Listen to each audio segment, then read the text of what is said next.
बहुत ही important figure से मिलवाने वाला हूँ। इम्पोर्टेंट फिगर के साथ आपका इंट्रोडक्शन होएगा। इसके ऊपर बेस्ड ये मान लो ज्योमेट्री में सबसे ज्यादा सवाल आते हैं, ठीक है। उसकी हम शुरुआत करेंगे प्लेन ज्योमेट्री के अंदर। तो भैया ये है आपके सामने एक ट्रायंगल। इसको हिंदी में क्या बोलते हैं? इसको हम बोलते हैं त्रिभुज और ट्रायंगल। इसको ट्रायंगल क्यों बोलते हैं? क्योंकि इसके अंदर ट्राई यानी कि 3 एंगल होते हैं, 3 कोण होते हैं, ठीक है। कोण हम पढ़ चुके हैं कि जब भी दो रे आपस में मिलें तो वो एक एंगल बनाती हैं, पढ़ चुके हैं इससे पहले कंसेप्ट वीडियो के अंदर, एक एंगल बनाती हैं। और जब भी 3 लाइन आपस में इस तरीके से इंटरसेक्ट करें कि वो एक क्लोज्ड स्पेस बना ले, 3 लाइन एक दूसरे के साथ 3 रेखाएं इस तरीके से काटें कि वो एक जगह को बंद कर दे। ऐसा ना हो कि आप ये बोलो कि सर ये भी एक ट्रायंगल है, ये तो नहीं है, बेशक से भुजाएं 3 हैं, हमें एक क्लोज्ड स्पेस चाहिए, बंद एक स्पेस चाहिए। तो ये क्या बनाती है? एक ट्रायंगल को जन्म देती हैं, एक त्रिभुज को जन्म देती हैं, ठीक है। इसको हिंदी में क्या बोलते हैं? इसको हिंदी में बोलते हैं जी त्रिभुज। त्रिभुज क्यों बोलते हैं? बिकॉज इसकी 3 भुजाएं हैं, इसके 3 एंगल हैं आप बोलोगे, तो इसीलिए इसको हिंदी में त्रिकोण भी बोल सकते हैं। त्रिकोण इसके 3 कोण है। और इसको इंग्लिश में ट्राइगोन भी बोल सकते हैं। अब आप बोलोगे सर ये ट्राइगोन क्या है? आपने पॉलीगन सुने हैं? पॉलीगन जिसके ज्यादा साइड्स हों, गोन, जैसे कि पेंटागन, हेक्सागन, सेप्टागन है, ऐसे ही इसकी 3 साइड्स हैं, ठीक है। और इसको ट्राइलेटरल भी बोल सकते हैं, जैसे क्वाड्रिलेटरल, कुल मिलाकर, ठीक है। ये मोटी मोटी बात है। तो ये जो ट्रायंगल है दोस्त, इसके अंदर 3 वर्टिसेस होते हैं। 3 वर्टिसेस यानी कि ये इसके 3 शीर्ष, ए बी सी, इनको हम बोलते हैं जी वर्टिसेस। इसके अंदर 3 एंगल्स होते हैं, angle B, angle C, angle A, 3 कोण हैं। और इसके अंदर 3 साइड्स होती हैं, 3 भुजाएं होती हैं, एक भुजा ए बी, एक भुजा बी सी, एक भुजा ए सी। क्लियर है? इसको हम बोलते हैं ट्रायंगल। अब इसके बारे में आपको कुछ बेसिक सी बातें पता होनी चाहिए। सबसे पहले है angle sum property. Angle sum property का मतलब है कि तीनों एंगल्स का जो जोड़ है वो 180 होता है, ठीक है। कि angle A plus angle B plus angle C is equal to 180 degree. तो आपको ये बात बचपन से पता होगी, ठीक है। काफी बेसिक सी बात है, लेकिन इसको एक बार प्रूव करने की कोशिश करो। पहले आप प्रूव कर चुके हो या ना कर चुके हो, एक बार कोशिश करो, मैं तो फिर बताऊंगा ही। बिल्कुल इजी है प्रूव करना। ये यहाँ पर ये जो लाइन बीसी है ना, इसके पैरेलल एक लाइन ड्रॉ कर देते हैं, इसके पैरेलल, जो कि पॉइंट ए से गुजरती हो। और आपको एक बात पता है, जैसे कि मैं पहले बता चुका हूं, कि इन तीनों एंगल्स का जो सम है वो 180 होएगा। मान लो ये एंगल 1 है, ये एंगल 2 है और ये एंगल 3 है, तो angles on a straight line in तीनों का सम 180 होएगा। मैं आपको पहले बता चुका हूं। तो इसकी हेल्प लो जरा भैया। ये लाइन इसके पैरेलल है, तो क्या ये z बन रहा है? यहाँ पर बन रहा है कि नहीं? ये यहाँ पर z, ये एंगल 1 है तो ये भी एंगल 1 होएगा। और एक बात के लिए हम श्योर हैं, angle 1 plus angle 2 plus angle 3 is equal to 180, angles on a straight line, ठीक है। यहां पर z बन रहा है कि नहीं बन रहा? बन रहा है कि नहीं बन रहा मित्रों? बताओ जरा। बन रहा है, ये देखो। तो ये एंगल 3 है तो ये भी एंगल 3 होएगा। तो ट्रायंगल के तीनों एंगल्स का मेजर क्या हो गया? एंगल 1 2 3, ये 3 एंगल्स आ गए। और हमें एक बात श्योर पता है कि angle 1 plus angle 2 plus angle 3 is equal to 180। तो प्रूव हो गया, ट्रायंगल के तीनों एंगल्स का सम 180 डिग्री होएगा। चाहे कैसे भी ट्रायंगल हो, आप उसके बेस के पैरेलल लाइन तो खींच ही पाएंगे। नेक्स्ट, अब ये काफी यूज होगी ये चीज, पहले भी हम यूज कर चुके हैं। एक और चीज मैं पहले आपको बता चुका हूं, वो हम पहले यूज कर चुके हैं, एक बार फिर से मैं यहाँ पर बताना चाहूंगा। Next is exterior angle. कि ट्रायंगल का जो एक्सटीरियर एंगल है वो इंटीरियर ऑपोजिट एंगल्स के सम के बराबर है। ये स्टेटमेंट आप अपने नोट्स के अंदर खुद लिख लेंगे, sum of angles of a triangle is equal to 180 degree. Hindi वाले हिंदी में लिख लेंगे, ये बातें तो आप लिख लेंगे ना, चीजें मैं आपको अच्छे से समझाऊंगा। जो भी चीजें यहाँ पर आ रही हैं नोट्स के अंदर, अभी स्टार्टिंग में रफ नोट्स बनेंगे, बाद में फेयर नोट्स बनेंगे जब आप दोबारा रिविजन करेंगे तब, ठीक है। तो किसी भी ट्रायंगल के अंदर एक्सटीरियर एंगल कौन सा होगा? किसी भी एक साइड को आप एक्सटेंड कर दो तो यहाँ पर जो एंगल आएगा उसको हम बोलेंगे जी एक्सटीरियर एंगल। ठीक है, तो ये जो बाहर की तरफ ये जो एंगल बनेगा ये एक्सटीरियर एंगल होगा। तो मेरे को एक बात बताओ कि एंगल 1, एंगल 2, एंगल 3 और ये है एंगल 4। मेरे को एक बात बताओ, angle 1 plus angle 2 plus angle 3 ये कितना होता है? 180 डिग्री। आप बोलोगे जी सर बिल्कुल, हमने अभी अभी आपको बताया है।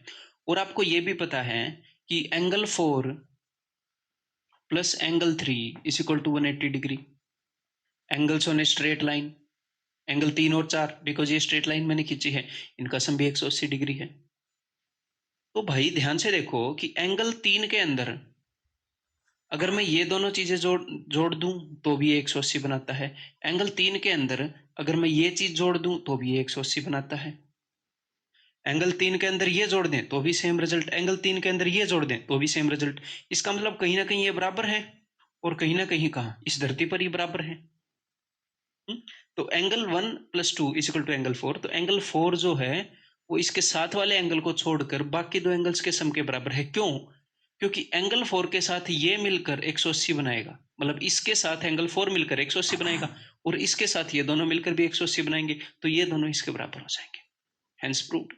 तो बिल्कुल बेसिक सी बात है, आपने ये याद रखनी है। मैंने छोटे से वे में आपके सामने प्रूव करके भी दिखा दी है। अब आगे बढ़ते हैं। तो नेक्स्ट है भाई टाइप्स ऑफ ट्रायंगल्स। त्रिभुजों के प्रकार की कितनी कितनी तरह की त्रिभुज होती हैं।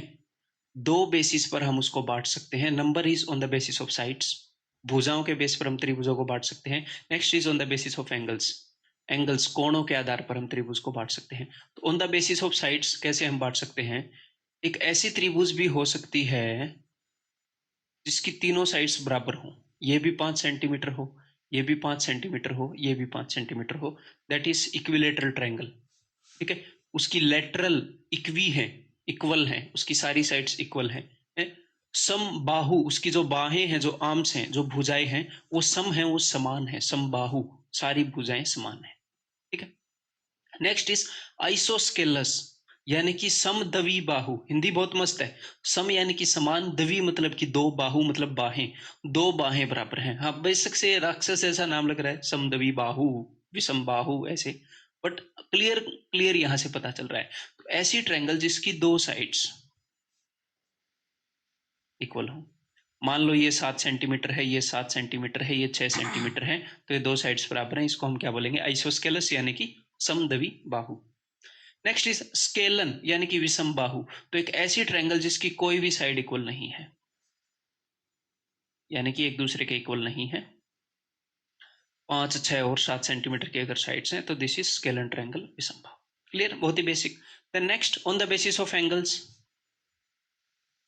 अगर आप एंगल्स के बेसिस पर किसी ट्रायंगल का नाम देना चाहेंगे तो आप उसको क्या नाम देंगे? हैं? साइड के बेसिस पर भी नाम दे सकते हैं, एंगल के बेसिस पर भी हम नाम दे सकते हैं। ठीक है। जैसे एक आदमी को आप जज करना चाहो तो आप ऐसे भी जज कर सकते हो कि कितना भारी है, अरे ये भारी है, पतला है, हल्का है। कितना लंबा है, इस बेसिस पर भी जज कर सकता हो, बहुत ज्यादा लंबा है, बहुत ज्यादा छोटा है, एवरेज हाइट है। ठीक है। तो एंगल के बेस पर, तो ऐसी ट्रायंगल जिसके तीनों एंगल्स क्यूट हों, एक्यूट हो, उसको हम बोलेंगे एक्यूट एंगल ट्रायंगल, यानी कि तीनों angles, all angles less than 90 degree, all angles less than 90 degree. मान लो एक ऐसी ट्रायंगल है भाई, यहां पर इसके एंगल हैं 50 डिग्री, 60 डिग्री और 70 डिग्री। तो सारे एंगल 90 से छोटे हैं, तीनों का सम 180 होता है। तो ये एक एक्यूट एंगल ट्रायंगल हो गई। न्यून कोण, न्यून कोण क्या होता है वो मैं आपको बता चुका हूँ। नेक्स्ट है भाई साहब क्या? Right angle triangle. एक ऐसी ट्रायंगल, अब ये मत बोलना सारे एंगल 90 से छोटे हैं, तो एक ऐसी ट्रायंगल जिसके सारे एंगल 90 के बराबर हों। सारे एंगल 90 के बराबर थोड़ी हो सकते हैं। अगर तीनों एंगल 90 के बराबर हो गए तो 90 तीन 270 हो जाएगा। 270 का भी सम देखा है किसी ट्रायंगल का? नहीं है। तो सिर्फ एक एंगल 90 के बराबर हो सकता है, दो एंगल भी नहीं हो सकते 90 के बराबर। अगर दो एंगल 90 के बराबर हो गए तो 90 90 180, दो एंगल में ही 180 बन गया। तीसरा एंगल क्या करेगा? बेरोजगार बैठेगा 0 डिग्री पर, है? उसको भी कुछ ना कुछ चाहिए। तो सिर्फ एक एंगल 90 डिग्री हो सकता है, एक ऐसी ट्रायंगल जिसमें one angle is equal to 90 degree, right angle triangle, समकोण त्रिभुज जिसके अंदर एक समकोण हो। देन ओब्ट्यूज एंगल, अधिक कोण त्रिभुज, जिसके अंदर एक एंगल 90 से बड़ा हो एक एंगल ग्रेटर देन 90। दो एंगल 90 से बड़े नहीं हो सकते। जब दो एंगल 90 के बराबर ही नहीं हो सकते तो 90 से बड़े कैसे होंगे? नहीं तो 180 सम नहीं होगा। मैं ऐसे चला जाता हूँ क्या बीच बीच में? चलो कोई नहीं, मेरी शक्ल इतनी जरूरी नहीं है, ट्रायंगल की शक्ल ज्यादा जरूरी है। शक्ल में क्या रखा है। देन नेक्स्ट, तो ये क्लियर हो गया भाई, on the basis of. Then अब मैं आपको एक और चीज यहाँ पर बताना चाहूंगा। क्या बताना जरा? कि ये जो इक्विलेटरल ट्रायंगल है इसकी 3 साइड्स इक्वल हैं। एक ऐसी ट्रायंगल जिसकी 3 साइड्स इक्वल होती हैं, लेकिन जितने भी इक्विलेटरल ट्रायंगल होते हैं उसके तीनों एंगल भी बराबर होते हैं दोस्त। 60 डिग्री 60 डिग्री 60 डिग्री, आपको पता होगा। तीनों साइड्स इक्वल होती हैं और तीनों एंगल्स भी इक्वल होते हैं। आइसोस्केलस ट्रायंगल के अंदर 2 साइड्स इक्वल होती हैं और जो 2 साइड्स इक्वल होती हैं उनके सामने वाले एंगल इक्वल होते हैं। मान लो अगर ये 70 डिग्री है तो ये भी 70 डिग्री होगा। और अगर आपके सामने कोई ऐसी ट्रायंगल है जिसमें एक भी साइड इक्वल नहीं होती, तो जब आप उसको बनाओगे तो आपको पता चलेगा एक भी एंगल इक्वल नहीं है। तो इसका मतलब भाई साहब, इसका मतलब साइड की लेंथ में और उसके सामने वाले एंगल में कुछ ना कुछ रिलेशन तो है ना। तो वही रिलेशन मैं आपको बताने वाला हूं, साइड एंगल रिलेशन। ठीक है, एक त्रिभुज की एक साइड और उसके सामने वाले एंगल में एक रिलेशन होता है, वो मैं आपको बताने वाला हूं और इसके ऊपर काफी क्वेश्चंस होंगे। तो number 1 is angles opposite to equal sides are equal and vice versa is true. Hindi में बताता हूं कि अगर भुजाएं बराबर हैं, चाहे 2 भुजाएं बराबर हो या चाहे 3 भुजाएं बराबर हो, कितनी भी भुजाएं बराबर हो, अगर तीनों भुजाएं बराबर होंगी तो तीनों भुजाओं के सामने वाले जो एंगल हैं बराबर होंगे। तीनों एंगल्स का सम होता है 180 डिग्री और तीनों बराबर हैं, तो यानी कि हर एक एंगल 60 डिग्री का होगा। यानी कि हर एक एंगल 60 डिग्री का होगा। अगर सिर्फ और सिर्फ 2 भुजाएं बराबर हैं, अगर कोई आइसोस्केलस ट्रायंगल है, सिर्फ 2 भुजाएं बराबर हैं और ये वाला एंगल मान लो आप कुछ भी है 50 डिग्री, ठीक है, तो तीनों एंगल का सम कितना होता है? 180। 180 में से 50 गए 130, तो ये दोनों बराबर बराबर बांटेंगे बाकी को, ये दोनों बराबर हैं। 130 का आधा 65 एंड 65। ठीक है, तो बराबर भुजाओं के विपरीत जो कोण हैं वो बराबर होंगे। और इसका उल्टा भी ट्रू है। अगर मैं आपको ये बोल दूं कि भैया मेरे पास एक ट्रायंगल घर पे जिसके 2 कोण 70-70 डिग्री के पड़े हैं, तो आप बोल सकते हो कि इसके सामने वाली भुजाएं वो ही बराबर होंगी, फॉर श्योर, बिना मापे आप बोल सकते हो। अगर हमें भुजाएं बराबर पता चल गई तो हम गारंटी ले सकते हैं इनके ऑपोजिट कोण बराबर होंगे। अगर हमें कोण बराबर मिल गए तो उनके ऑपोजिट भुजाएं बराबर होंगी, वाइस वर्सा का ये मतलब है। ठीक है, नेक्स्ट पॉइंट है, बराबर के लिए ये ट्रू है, ये बड़े और छोटे के लिए भी ट्रू है कि angles opposite to larger sides are larger and vice versa. बिल्कुल सिंपल सी बात है। मेरे को एक बात बताओ, just tell me one thing,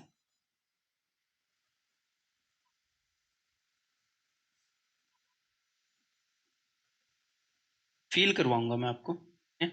mathematically भी हम चलेंगे लेकिन प्रैक्टिकली भी हम चलेंगे।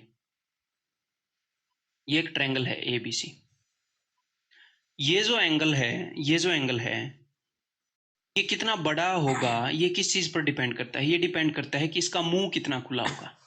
ये इसका मुंह है, ठीक है, इसका मुंह कितना खुला होगा। अगर इसका मुंह आप और ज्यादा खोल दोगे ऐसे तो ये और ज्यादा बड़ा होगा। अगर इसका मुंह और ज्यादा खोल दोगे और ज्यादा बड़ा हो जाएगा, और ज्यादा खोल दोगे और ज्यादा बड़ा होगा। तो इसका मुंह कितना खुलेगा ये किस पर डिपेंड करता है?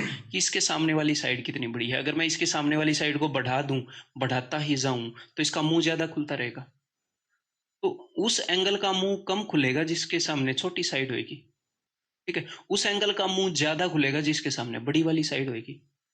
ठीक है, तो angle opposite to smaller side, छोटी साइड के सामने, इस ट्रायंगल में साफ साफ दिख रहा है ये सबसे छोटी है, इसके सामने वाला एंगल सबसे छोटा होगा, और साफ साफ दिख रहा है ये सबसे बड़ी है, तो इसके सामने वाला एंगल सबसे बड़ा होगा।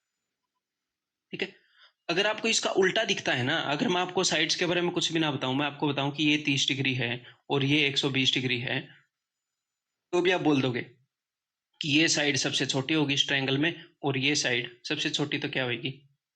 वो तीसरा भी 30 ही होगा। इसको हम मान लेते हैं 20 डिग्री। तो आप सीधा सीधा बोल सकते हो कि ये साइड सबसे छोटी होगी बिकॉज ये एंगल सबसे छोटा है इस ट्रायंगल में। ये साइड सबसे बड़ी होगी क्योंकि ये एंगल सबसे बड़ा है। ये एंगल सबसे बड़ा है तो इसके ऑपोजिट वाली साइड सबसे बड़ी होगी। छोटे एंगल के सामने छोटी साइड, बड़े एंगल के सामने बड़ी, दोनों चीजें लिख लीजिएगा दोस्त, ठीक है? इंग्लिश वाले इंग्लिश में, हिंदी वाले हिंदी में। क्लियर है? तो अब आपको एक छोटी सी बात मैं और बताऊंगा।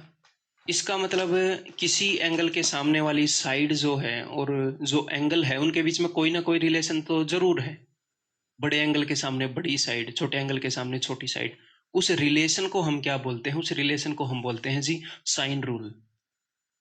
अभी मैं इससे आपको इंट्रोड्यूस करवा दूंगा, बाद में मैं आपको ये डिटेल में करवाऊंगा, ठीक है? तो साइन रूल क्या बताता है? साइन रूल ये बताता है, आप ध्यान से सुनिएगा।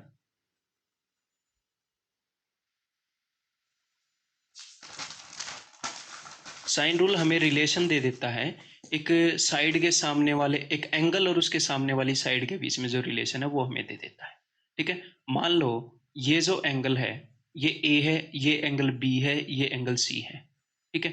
एंगल ए के सामने वाली साइड को जनरली मैथ्स के अंदर उसकी लेंथ को हम बोलते हैं ए। एंगल बी के सामने वाली साइड को हम बोलते हैं बी। वैसे नाम कुछ भी दे दो फर्क नहीं पड़ता, मैथ्स के अंदर ये कन्वेंशन है। एंगल सी के सामने वाली साइड को, और ये कई बार क्वेश्चन में भी यूज हो जाता है, हम बोलते हैं जी सी, ठीक है? तो अगर आपको ये एंगल्स पता है ना, अब ध्यान से मेरी बात को सुनिएगा, अगर आपको ये एंगल्स पता हैं तो हम यहां पर लिखे लेते हैं, एक ऐसी ट्रायंगल लिख लेते हैं जिसके एंगल्स हमें पता है। मान लो ये 50 डिग्री है, ये 60 डिग्री है और ये 70 डिग्री है, ठीक है? और ये अपने पास ट्रायंगल है ए बी सी। तो मुझे इसकी तीनों साइड्स का रेशियो पता चल जाएगा। ए बी की लंबाई रेशियो बी सी की लंबाई रेशियो ए सी की लंबाई।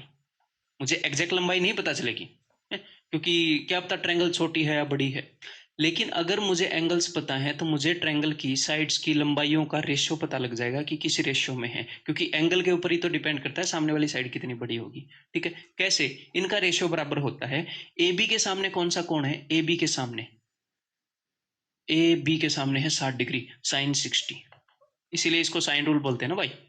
और ये साइन हम ट्रिग्नोमेट्री के अंदर पढ़ेंगे।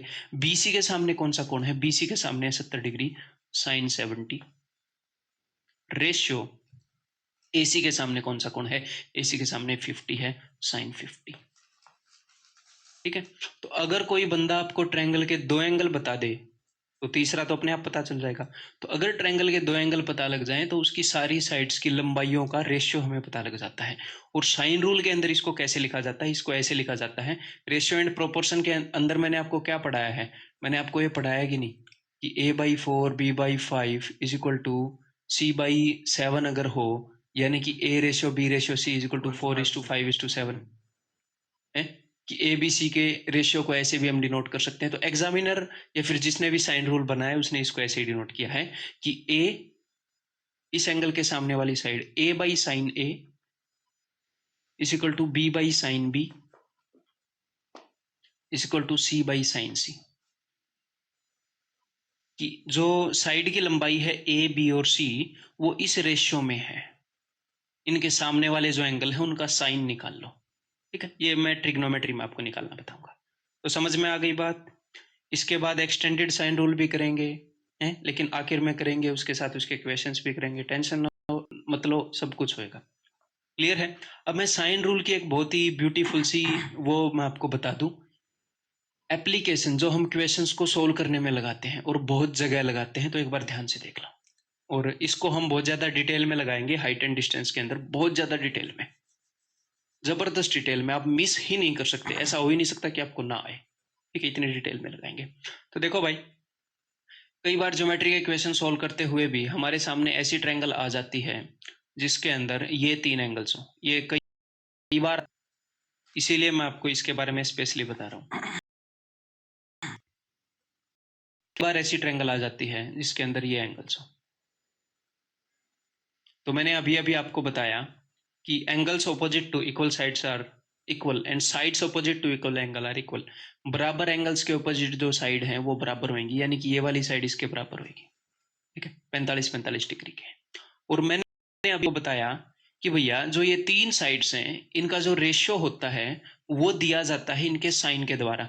तो इस साइड की, अगर इन तीनों साइड की लंबाइयों का अगर मैं रेशियो की बात करूं तो ध्यान से देखिएगा, सिर्फ रेशियो की बात कर रहा हूं, इस साइड की लंबाई को इसके एंगल का साइन यानी कि साइन 30। रेशियो इसको रिप्रेजेंट करेगा इसके सामने वाले एंगल का साइन यानी कि साइन 60 डिग्री। रेशियो इसको रिप्रेजेंट करेगा इसके सामने वाले एंगल का साइन यानी कि साइन 90 डिग्री। आपको ट्रिग्नोमेट्री की कृपा से, ट्रिग्नोमेट्री देवी की कृपा से इनकी वैल्यू पता लग जाएगी अगर अभी तक नहीं पता है तो। ठीक है, आगे हम देखेंगे। Sine 30 is equal to 1/2, ratio sine 60 is √3/2 और साइन 90 इज 1। मैं सभी को 2 से मल्टीप्लाई करूंगा बिकॉज मुझे नीचे 2 बिल्कुल अच्छा नहीं लग रहा। I am not a fan of ऐसा नंबर्स, तो मैं सबको 2 से मल्टीप्लाई कर रहा हूँ। तो 1 बिकॉज रेशियो ही निकाल रहे हैं, 1:3:2 यानी कि आपको ये पता होना चाहिए दोस्त,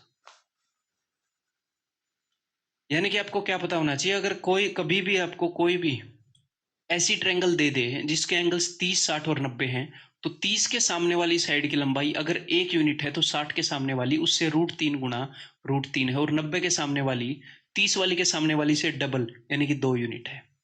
अगर कोई आपको बोले कि एक ट्रायंगल है 30, 60, 90 की, 30 के सामने वाली साइड की लंबाई है 10 सेंटीमीटर, तो 90 के सामने वाली साइड की लंबाई क्या होगी, उससे डबल होगी 20 centimetre.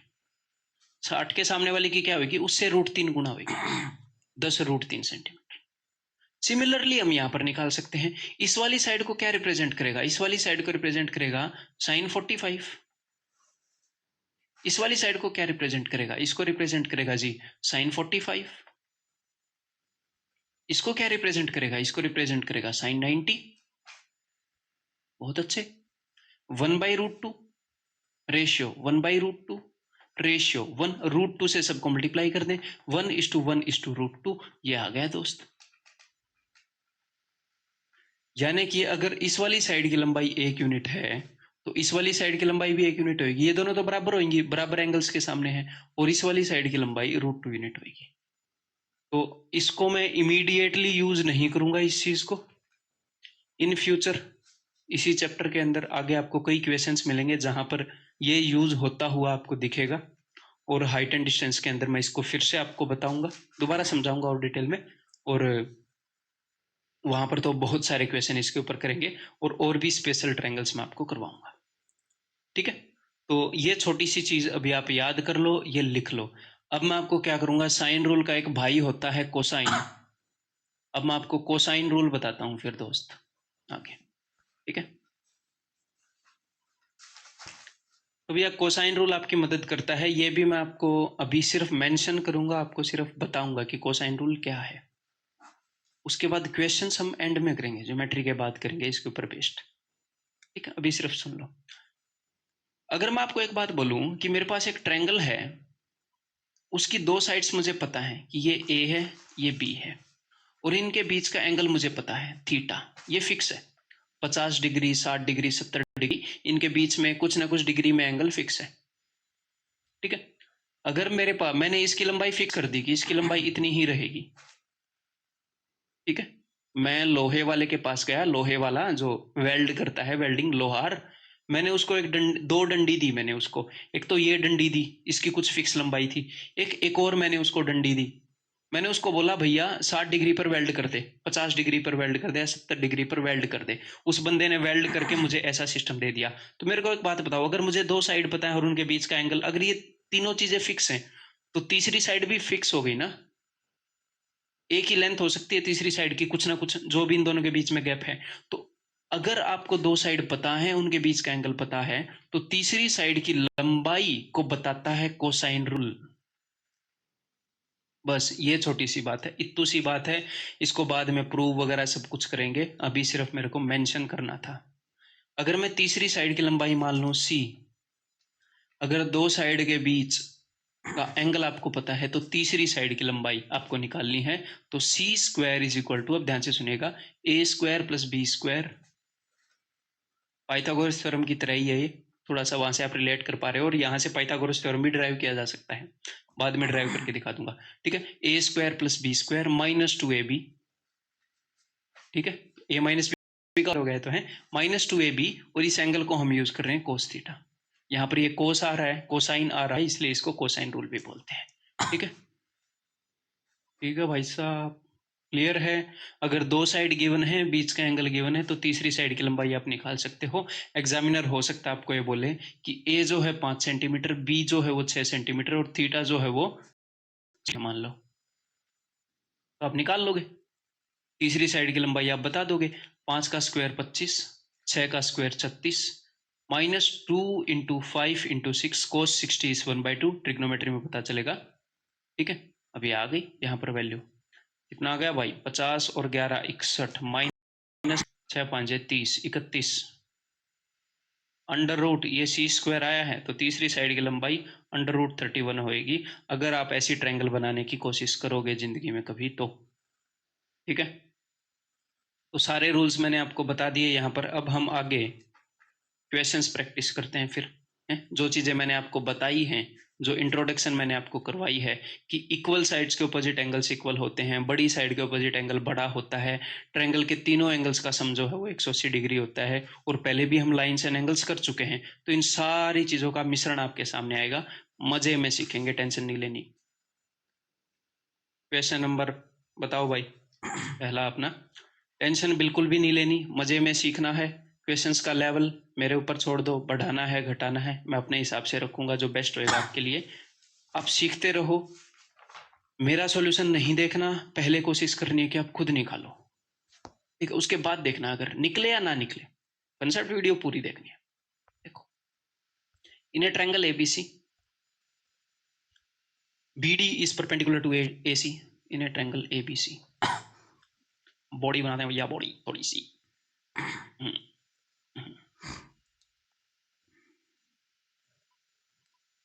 BD is perpendicular to AC। ठीक है भाई, this is BD। E is a point on BC such that BEA is x degree and EAC is 38। EAC 38 है, और ये D था ना, E था, such that BEA x है, BEA ये x डिग्री है और ये 38 है। 38 ही बोला ना जी हाँ। EBD is 40। EBD this is 40। ठीक है, इस पॉइंट को मैंने मान लिया जी O। Then the value of x, तो x की वैल्यू बताओ। बहुत ही सिंपल क्वेश्चन है, सोचो जरा एक बार। देखो, ये हमने बताना है, इस ट्रायंगल के एंगल से हमें पता है। अब मेरी बात को फॉलो करो, अगर सोल्व नहीं किया तो, अदरवाइज सोल्व तो कर ही लिया होगा। देखो, सोल्व करो या ना करो, कंसेप्ट वीडियो पूरा देखना। पता लगा मेरे को कहीं से खबर मिली, पिटाई हो जाएगी। देखो, इस ट्रायंगल के दो एंगल्स पता है जी हाँ, पता है, तो तीसरा एंगल निकलाएगा, अब बोलोगे जी हाँ निकलाएगा, तीनों का सम 180 होता है। अगर ये एंगल निकल गया तो ये भी निकलाएगा, अब बोलोगे जी हाँ वर्टिकली ऑपोजिट एंगल इक्वल होते हैं, बिल्कुल। और अगर इस ट्रायंगल के दो एंगल का पता लग गया तो तीसरा एंगल भी पता लग जाएगा, सिंपल हो जाएगा। हाँ, अब एक्सटीरियर एंगल का यूज करके करते हैं। ये वाला एंगल कितना होगा दोस्त? वाला एंगल कितना होगा? ये वाला, ये एक्सटीरियर एंगल है इस ट्रायंगल के लिए, इन दोनों एंगल्स के सम के बराबर होगा, यानी कि 128 ना। 90 + 38 128। और ये एक्सटीरियर एंगल है इन दोनों के लिए, इन दोनों का जो सम है वो भी 128 होना चाहिए। तो इन दोनों का सम 128 होना चाहिए। 128 में से इसको घटाओ, इसकी वैल्यू आ जाएगी, तो क्या आ जाएगी? 88 डिग्री। तो आंसर क्या हो जाएगा? 88। CHSL का क्वेश्चन है ये, ठीक है, CHSL में पूछा गया था। बताइए, in the given figure PQ is equal to PS, PQ जो है वो PS के बराबर है, ठीक है, and PS is equal to SR, ठीक है। QPS इज 40 degree, QPS this is 40 degree. Then what is the value of QPR? तो QPR की वैल्यू हमें बतानी है, यानी कि इस पूरे की वैल्यू हमें बतानी है, ठीक है। तो देखो जरा ध्यान से, बहुत ही ईजी है, CGL 2017 टीयर 2 में पूछा गया क्वेश्चन है ये दोनों साइड्स इक्वल हैं, जी हाँ इक्वल हैं, तो इन दोनों के ऑपोजिट जो एंगल्स होंगे वो भी इक्वल होंगे, आप बोलोगे जी हाँ बिल्कुल इक्वल होंगे, ठीक है। तो तीनों एंगल्स का सम क्या होता है? 180। 180 में से 40 गए, 140। इन दोनों एंगल्स का सम 140 है, यानी कि ये भी 70 है, ये भी 70 है, तभी तीनों एंगल का सम 180 होगा, ये दोनों इक्वल होंगे। अब इस ट्रायंगल के अंदर आ जाओ। इस ट्रायंगल के लिए ये वाला एंगल और ये वाला एंगल इक्वल है, ये दोनों, आप बोलोगे जी हाँ बिल्कुल इक्वल है, क्योंकि इक्वल साइड्स के ऑपोजिट है। 40। ये दोनों एंगल इक्वल है, और इन दोनों का सम क्या है? इन दोनों का सम है 70। ये एक्सटीरियर एंगल है, ये एक्सटीरियर एंगल है। एक्सटीरियर एंगल इंटीरियर दो एंगल्स के बराबर होता है। अगर ये 70 है तो ये 35 और ये भी 35, ठीक है। और आपने ये पूरा एंगल बताना था, that is 75 degree, that is option C. Simple. बताओ भाई, इजी क्वेश्चन है, बाद में बताऊंगा कौन से एग्जाम में आया था। In the given figure AD is equal to CD is equal to BC, तो AD जो है वो CD के बराबर है और BC के बराबर है, ठीक है। एंड BCE 96 है, दिख रहा है सामने, एंड DBC हमने बताना है, एंगल डबस, एंगल DBC, यानी कि ये वाला एंगल हमें बताना है। तो चलिए बता देते हैं। तो देखो भाई, इस ट्रायंगल के अंदर आ जाओ, इस ट्रायंगल के अंदर ये दोनों एंगल बराबर होंगे कि नहीं होंगे? इक्वल साइड्स के अपोजिट। आप बोलोगे जी बिल्कुल होंगे, तो इसको मैंने मान लिया A, इसको मैंने मान लिया A। अगर ये A है, ये A है, तो ये एक्सटीरियर एंगल बना कि नहीं बना? एक्सटीरियर एंगल, आप बोलोगे जी बन गया 2A, इंटीरियर ऑपोजिट एंगल्स के सम के बराबर। और ये भी क्या है? ये भी है 2A। आप बोलोगे जी हाँ बिल्कुल। अब मेरी बात ध्यान से सुनो, इस पूरी ट्रायंगल को देखो, इस पूरी ट्रायंगल को, एक्सटीरियर एंगल है कि नहीं है? आप बोलोगे जी हाँ बिल्कुल है। अगर ये एक्सटीरियर एंगल है तो ये कौन से दो एंगल्स के सम के बराबर होएगा? इसके पास वाले को छोड़कर बाकी दो के, यानी कि this is equal to A plus 2A। तो 2A plus A 3A, 3A is equal to 96, A is equal to 32, 32 96 होता है। और अगर A की वैल्यू 32 है तो आपसे पूछा कौन सा एंगल गया है? एंगल DBC, एंगल DBC, ये वाला एंगल 2A। तो 2A की वैल्यू 64 हो जाएगी, दैट इज ऑप्शन सी। तो बताओ, ये कुछ मुश्किल था क्वेश्चन? कोई मुश्किल कंसेप्ट तो नहीं यूज किया ना? Angles opposite to equal side और एक्सटीरियर एंगल बस। तो एक कैट 2003 में पूछा गया था क्वेश्चन। तो हर एक तरह के एग्जाम से मैंने रिलेवेंट क्वेश्चन उठाए आपके लिए। कैट में 2003 में ये पूछा गया था। ये बताइए, CDS का क्वेश्चन है। In the figure given below AB is parallel to CD। AB जो है ये CD के पैरेलल है। बताया करो भाई, आप बताओ तब मजा आएगा। कंसेप्ट वीडियो के अंदर मेरे को क्वेश्चन बताने में मजा नहीं आएगा। आप पहले बताओ, फिर मैं उसी चीज को बताऊंगा, आपका रिवीजन हो। और एक्सरसाइज में सारे क्वेश्चन आप निकालो, एक आधे क्वेश्चन रह जाए कोई दिक्कत नहीं है, एक आधे क्वेश्चन कंसेप्ट वीडियो में रह जाए तो भी कोई दिक्कत नहीं है, रहेंगे, मेरे को पता है रहेंगे। ठीक है, फर्स्ट बार में तो रहेंगे ही रहेंगे। कंसेप्ट वीडियो में भी कई क्वेश्चन ऐसे होंगे जो आपसे नहीं निकलेंगे, एक्सरसाइज में भी नहीं होंगे, और वो नॉर्मल सी बात है, डरने की बात नहीं है। ठीक है, in the figure given below AB is parallel to CD, angle ABC is 65, angle ABC 65 है और ये दोनों पैरेलल हैं। तो यहां से आपको कुछ पता चल रहा है? Are you getting something? अगर ये एंगल 65 है और ये दोनों लाइनें पैरेलल हैं तो ये एंगल क्या हो जाएगा? ये भी 65 हो जाएगा, Z। तो ये 65 है, तो ये देखते ही मुझे पता लग गया कि ये भी 65 होगा। यूज होएगा तो कर लेंगे आके। Angle CDE is 15, angle CDE, तो ये वाला एंगल 15 है। ठीक है भाई, कोई दिक्कत नहीं है। AB is equal to AE, AB is equal to AE। Equal sides के अपोजिट एंगल इक्वल होते हैं, तो ये वाला भी 65 हो गया। जी हाँ, कोई दिक्कत नहीं है, 65 हो गया। अब इन्होंने क्या पूछा? व्हाट इज एंगल AEF, यानी कि ये वाला एंगल बताओ। तो देखो दोस्त, ये जो एंगल है ये एक्सटीरियर एंगल है कि नहीं इस ट्रायंगल के लिए?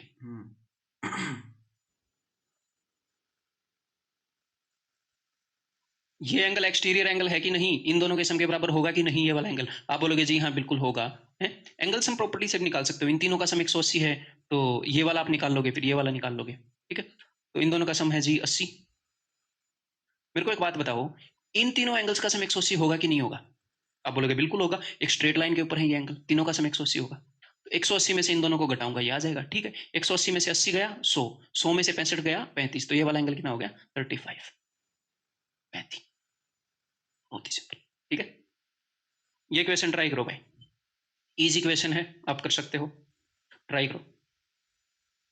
A, B and C are 3 points on a circle such that angles subtended by the chords AB and AC at the center are 90 and 110। SSC में पूछा गया क्वेश्चन है। तो 3 पॉइंट है ABC, किस तरीके से हैं कि AB कोर्ड क्या होती है? कोर्ड होती है किसी भी सर्कल के अंदर, जीवा होती है ये लाइन, एक ऐसे लाइन सेगमेंट है, उसे हम कोर्ड बोलते हैं। और सेंटर पर वो जो एंगल बनाती है, ये सारे क्वेश्चन आगे करेंगे, इस एंगल को बोलते हैं कि सेंटर पर कितना एंगल बनाया, अगर आपने पहले नहीं पढ़ा, अदरवाइज सिंपल सी बात है। ठीक है, तो AB जो है वो सेंटर पर 90 डिग्री का एंगल बनाती है, तो मैंने यहाँ पर ले लिया भाई कि AB जो है ये 90 डिग्री का एंगल बनाती है, ये लो सेंटर पर। और AC जो है वो 110 डिग्री का एंगल बनाती है, मैंने AC ले ली, ये 110 डिग्री का एंगल बनाती है। ठीक है, सेंटर हमने मान लिया O, इसने भी O बताया है क्या? मत बताने दो, हम तो मान लेंगे। ठीक है, तो ये 110 डिग्री का एंगल बनाती है, ये 90 डिग्री का एंगल बनाती है। राइट एंगल को ऐसे भी रिप्रेजेंट करते हैं, कोई भी एंगल अगर ऐसे रिप्रेजेंट कर रखा है इसका मतलब वो 90 डिग्री का है। ये मैथमेटिकल रिप्रेजेंटेशन है, लिखने की जरूरत नहीं है 90। अगर मैंने ऐसा डिब्बा बना दिया यानी कि 90 है। ठीक है,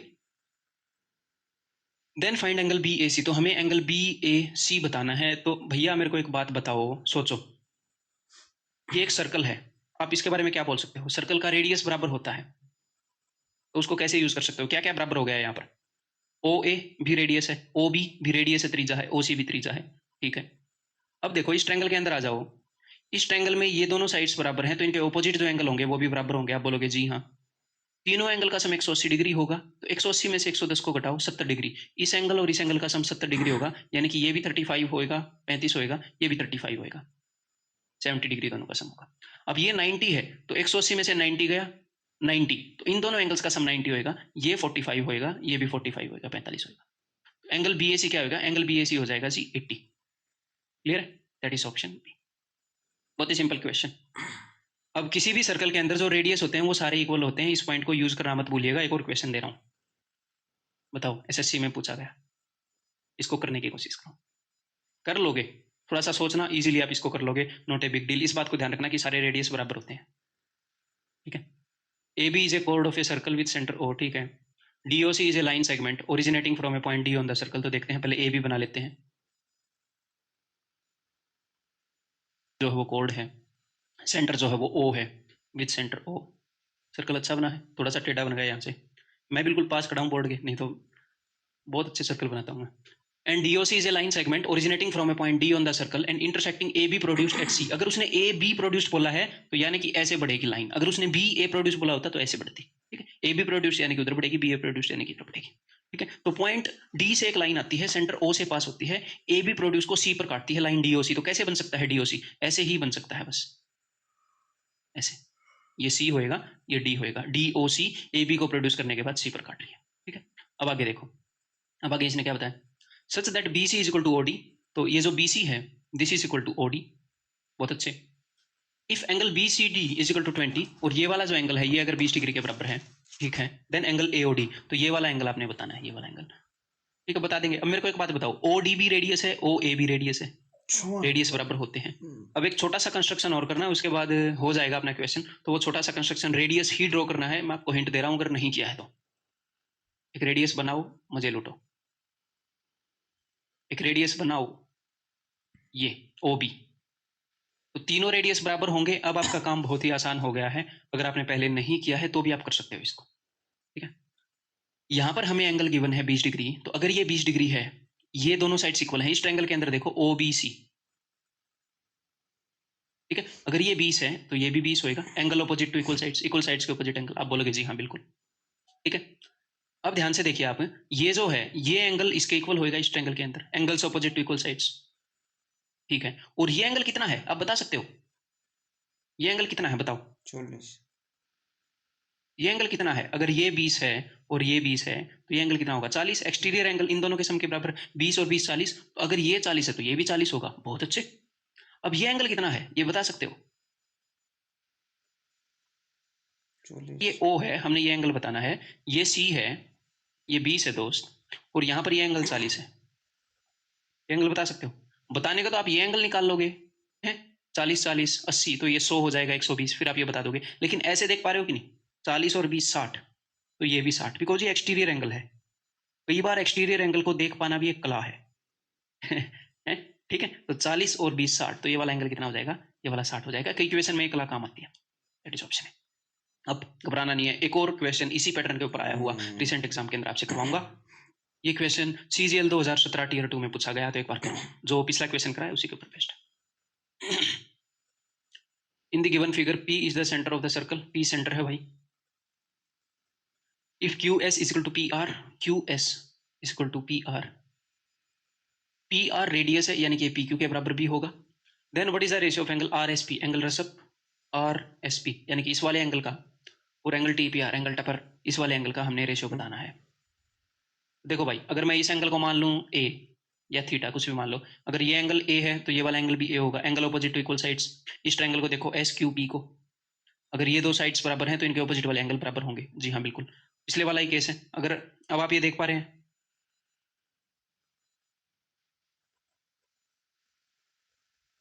सिंपल, एक्सटीरियर एंगल दोनों के सम के बराबर AA, तो ये हो जाएगा 2A, और अगर ये वाला एंगल 2A है तो ये वाला एंगल भी 2A होएगा, है भैया, angle opposite to equal sides. अब फिर से आप ये देख पा रहे हो, ये 2A है, ये A है, ये वाला एंगल कितना होएगा? ये एंगल A है, ये 2A है, और ये एक्सटीरियर एंगल है, तो इन दोनों के सम के बराबर 2A plus A, that is 3A।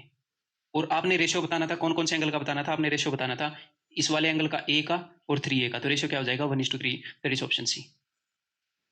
ठीक है जनाब, क्लियर है? बहुत बढ़िया, मजा आ रहा है। आगे बढ़ते हैं, वो क्वेश्चन आपने करना है। बताओ, इजी क्वेश्चन है, कर सकते हो, ना भी हो तो सोचो, मेरा सॉल्यूशन देखने से पहले चाहे 10 मिनट लग जाए सोचो, और होने को 30 सेकंड में भी हो सकता है। करो। In the following figure ABCD is a square, ये एक वर्ग है, और वर्ग के बारे में आपको पता होना चाहिए कि सारे एंगल्स 90 डिग्री के होते हैं, सारे एंगल्स 90 डिग्री के होते हैं, ठीक है।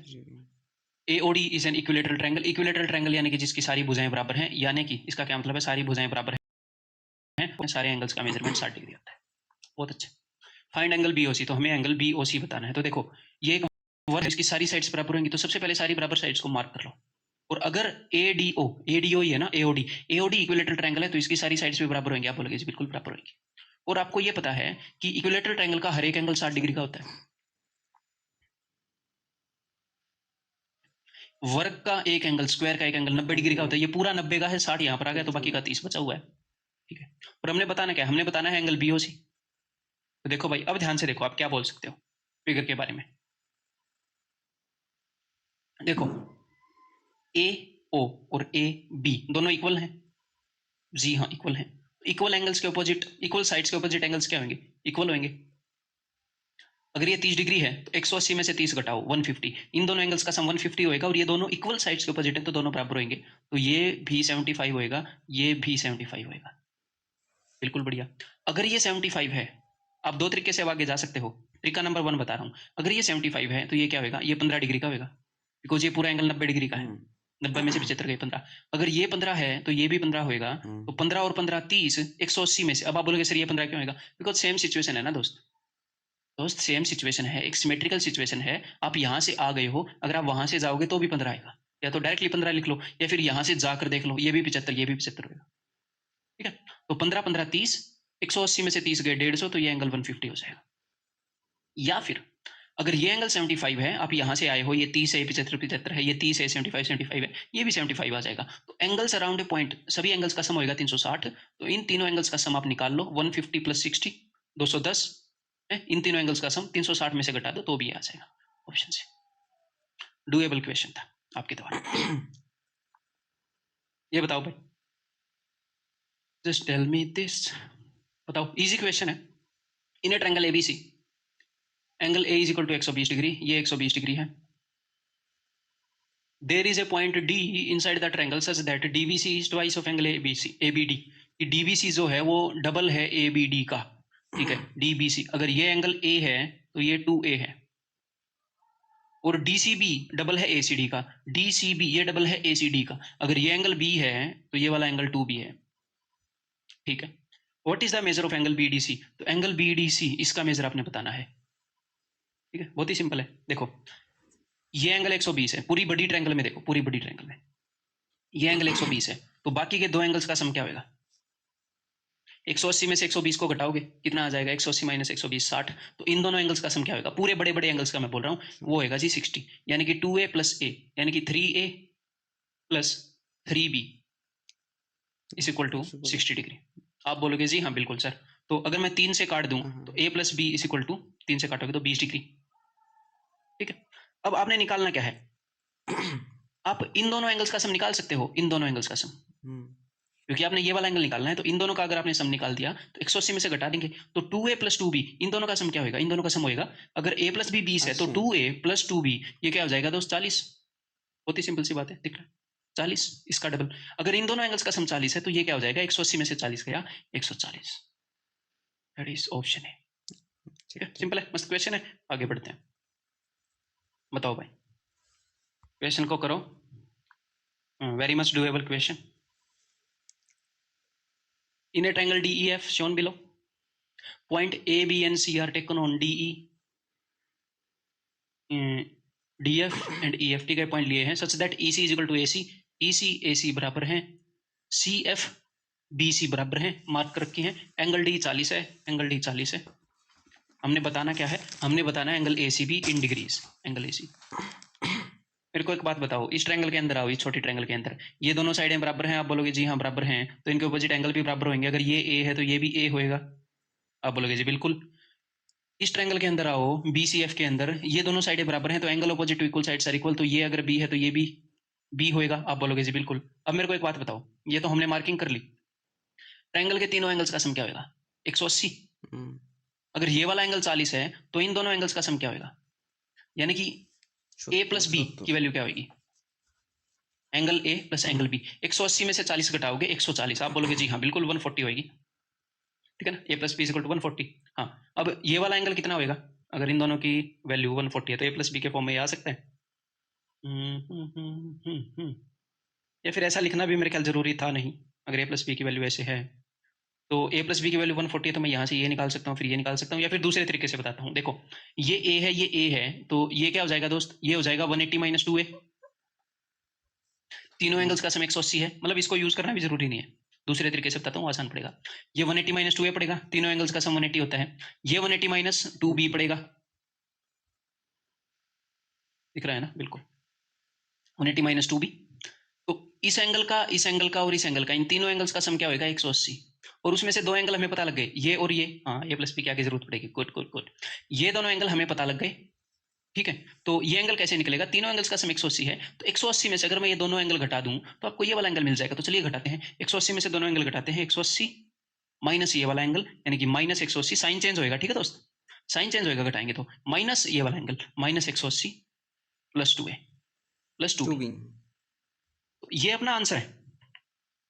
180 में से ये दोनों एंगल घटाने पर ये आएगा जो हमसे पूछा, ये अपना आंसर है, जो भी आएगा अपना आंसर आएगा। तो देखते हैं, 180 में से 180 गया, 2a प्लस 2b, तो अगर मैं 2 को कॉमन ले लूं तो 2a प्लस बी माइनस 180, अब a प्लस बी की वैल्यू जो है वो 140 है, तो 140 का डबल क्या हो जाएगा 280 माइनस 180, तो अपना आंसर आ जाएगा जी 100, एंड दैट इज ऑप्शन सी।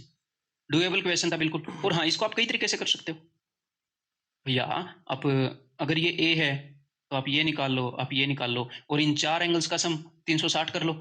एक ट्रायंगल के तीनों एंगल्स का सम 180 होता है, तो अगर दो ट्रायंगल हो जाएंगे यानी कि क्वाड्रिलेटरल हो जाएगी तो उसके चारों एंगल्स का सम 360 होता है, आगे मैं बताऊंगा आपको। तो यहाँ से आप कर सकते थे, ये निकाल लो, ये क्या होगा 180 माइनस ए 180 माइनस बी, और ये हमने निकालना था, तो इन तीनों को 360 में से घटाते थे, ये आ जाता, फिर भी ये आपको आगे यूज करना पड़ता। क्लियर है, कैट में पूछा गया क्वेश्चन था 2001 में ये, ठीक है, तो डुएबल क्वेश्चन था, हमसे रिलेवेंट था।